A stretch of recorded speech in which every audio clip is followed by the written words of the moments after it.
Hey, welcome back and Happy New Year. And with a new year comes new tech. And in this video, we're going to be talking about the Fifine Ampligame D6.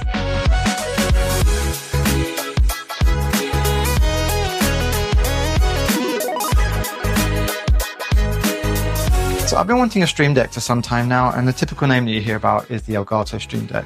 So for the 15 key version, you can get that for about £150. So when Fifine reached out, I was a bit skeptical because I'd not heard of Fifine before. But after a couple of weeks of using the Ampligame D6, I was really pleasantly surprised. So this just sells for currently £66 and is absolute steal for what you get with it. So we're going to talk about the hardware, the software, my experience using it, and how you can use it as well in terms of like improving productivity. So starting with the hardware of the D6, it's got 15 keys on the front, and the screen is sharp, it's vivid, don't have any problem with like pixels or anything like that. And you've got the RGB lights around the edge, which adds a really nice kind of touch to it. There's an RGB button on the back, so you can choose like different color tones, or you can choose different patterns and so on. So you can just press that button at the back. If you hold that, it turns the light off. If you hold it again, it turns the light back on. So it's really easy to kind of cycle through the RGB lights. And on the other side of that, you get a USB-C port. So you've also got a USB-C cable. So one end is USB-C and the other end has USB-C with a USB-A adapter as well, if you need that for your computer or any adapters that you've got connected to it. So it's easy to connect everything up. Once you've connected everything, you can download the Fifine control deck, and this is where the magic all begins. So you can install this on a Mac or Windows machine, and this is where you can like add your kind of applications and everything. And we're going to go through the software now. So this is the Fifine control deck that you can download on either Mac or Windows, as I mentioned before. And then these are all the kind of app icons and everything that are displayed on the screen. So if I want to set up like another page, then I can click 2 here, and let's say, well, for example, I want to open a specific app. Can just add that by dragging the open app icon, and then in the drop down here I can just select something. So for example, I wanted to add the music, for example.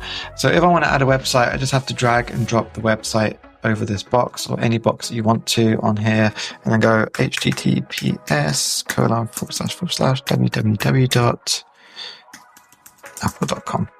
And then it pre-fills the icon there. So now I can just press on this button and it will show me the Apple website here. So that's really cool. If I want to add another website here, so add https, and then I press this key, then it opens Amazon.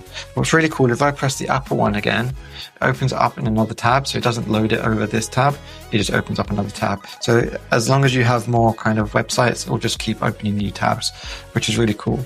And you'll notice that the Amazon one doesn't show up. So you can actually add whatever icon you want. You can download them, you can create your own ones, and you can set up whatever you want.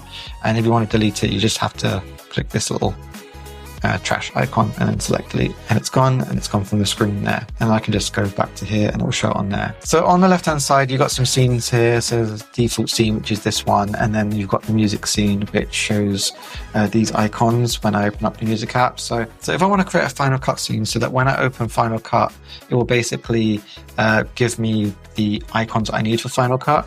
Then I just click on plus here.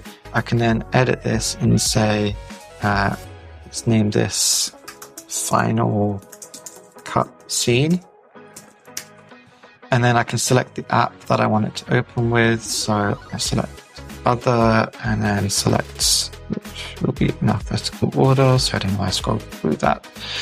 So that's there now, and then I can actually add some actions here. So these actions actually come from the App Store here. So you can install plugins from here, like Weather Query. There's a whole bunch of things, PowerPoint actions, and so on. So this is the Final Cut Pro for Mac, which I've already installed. There's gaming specific ones, like if you want an OBS Studio one, and Minecraft stats. So there's a whole bunch of things here. There's also a bunch of icons as well if you want to download those. And they've also got tutorials as well to show you how to do some of those things. I'm just going to show you very quickly how to do the Final Cut one. So let's say I just want to do like a basic title. I want to add markers.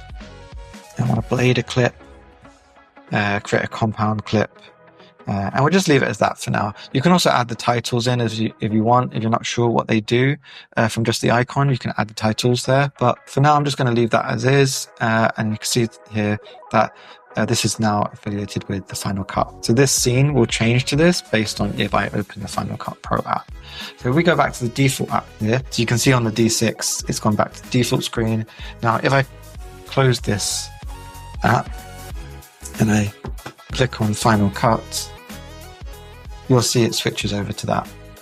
Again, if I kind of go back to like my Finder, so if I select my Finder, then it will go back to the main default screen.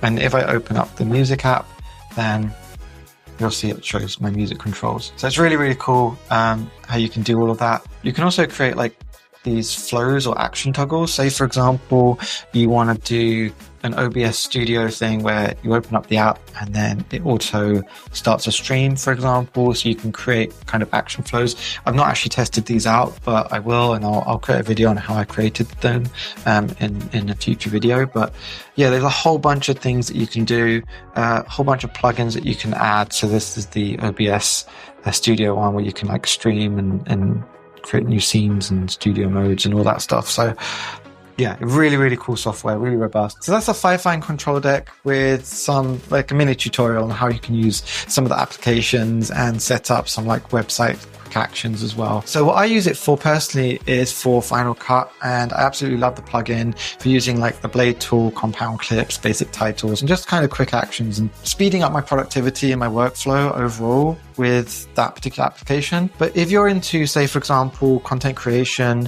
video editing, even music, and using sample tracks that you can just activate using those quick actions. If you're into gaming and streaming with like OBS Studios, for example, there's a plugin for that. And there's also automated flows that you can create so that you can basically start streaming with a single click. So open up OBS, it will start your stream and everything. So it's super cool and efficient. Say, for example, even you're working in an office and you need quick actions to open up regular applications or regular websites, you can set those all up as well. And it's just such a dynamic device in terms of it's a blank canvas for you to just set up whatever you need to set up to make yourself productive and just get things that you need on a regular basis done more quickly. So that's my review of the Fifine Ampligame D6. If you're interested in getting one, I'll leave a discount code in the description below. Let me know in the comments below if you had the D6, what you would set up on there and what your flow would be. Thank you so much to Fifine for sending this out for review. And give me a thumbs up if you liked the video. Give me a sub if you loved it. Thank you so much for watching.